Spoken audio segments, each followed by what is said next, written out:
Jordan Burch or Jordan James? Who would you rather have?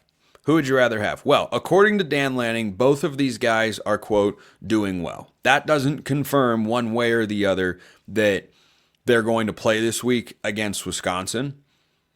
My answer to this question is actually Jordan James.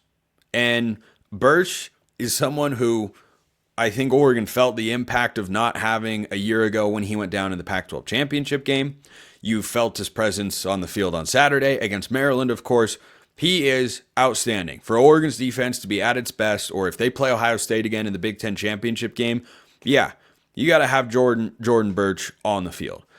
But this is a Wisconsin team that is really good against the pass. Now, statistically, so too is Ohio State. They're in that same sort of range, giving up about 155 passing yards a game. And I have praised Oregon's pass defense many times this year because they've been really, really good. They're at 176, which is a great place to be, under 200 yards a game. Billy Edwards Jr. got to 206. That's the first guy not named Will Howard to get over 200 passing yards in a game against Oregon's defense this year. And we've seen 10 football games now. Wisconsin is incredibly capable defending the pass. So I go into that thinking, well, when you're on the road,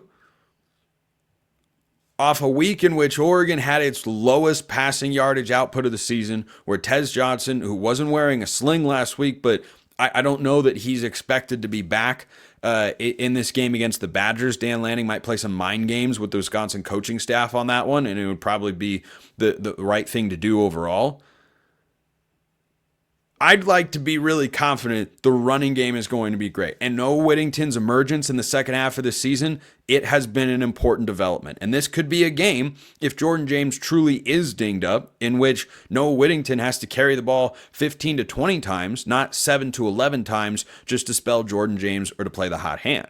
So I think the depth of defensive linemen behind Jordan Burch who can step up and make impact plays is stronger than what Oregon has at running back. And Noah Whittington has done some good things. But if Jordan James were to not play in this game, and that's not the expectation, the indication after the game on Saturday and on Monday in the press conference from Dan Lanning was that he's okay, expected to go, could play more maybe if we needed to. Like that's kind of the vibe he was giving off with all of his comments and whatnot. But in a world where he's not able to go, then you'd have Noah Whittington and Jaden Lamar. And Jaden Lamar has done some nice things this season. I think he's the number 3 running back for the reason. And quite frankly, in the limited touches we have seen from other running backs, I've been more impressed with Jay Harris and Dink Riggs than I have Jaden Lamar. And I think Lamar's done some solid things. Oh, I almost forgot to highlight this particular play. So Jaden Lamar was in with Noah Whittington in a 2-back set. And this was just another instance where it felt like Dylan Gabriel to me was just off.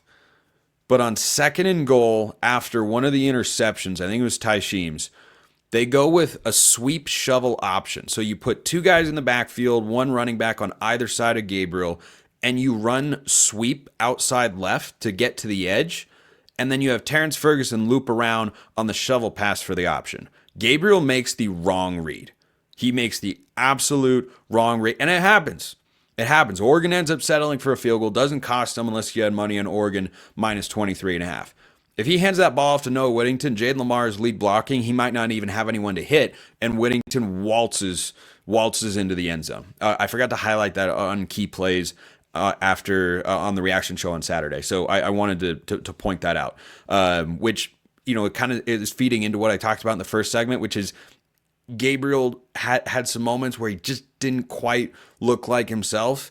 And I wonder how big of an impact the offensive line rotations had on that, and how big of an impact the absence of Tez Johnson had on that particular moment. But going back to Jordan Burch and Jordan James here, Oregon's obviously at its best running-wise when they've got Jordan James and Noah Whittington both healthy and in the backfield and available. So against this Wisconsin defense that's been really strong against the pass, I'd rather Oregon go out and have the same sort of balance that they have had throughout most of this season then go in and rely on the passing game to suddenly make all of the adjustments. I think Oregon's passing attack makes a jump in production from last week. I don't think they're under 200 yards again. I don't think they're close to 200 yards. I think it's going to be at least 250. Maybe it won't get to 300. Depends on how Oregon runs the ball. They ran it great against Maryland, 5.8 yards a carry against a solid defensive front for 180 yards.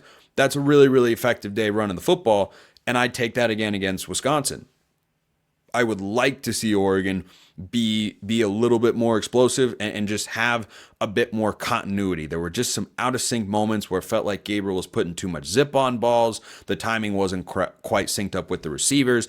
But after they've had a week to not just play a game, but have another week of practice without Tez Johnson being there, I think they'll be able to settle in, not get back to what they were, against Ohio State, going for however many Gabriel went for and ripping off big pass plays left, right, and center, but maybe something closer to Michigan, where I think Gabriel was 297 and a couple touchdowns or so, and hit a couple of explosives, a couple of chunk plays there.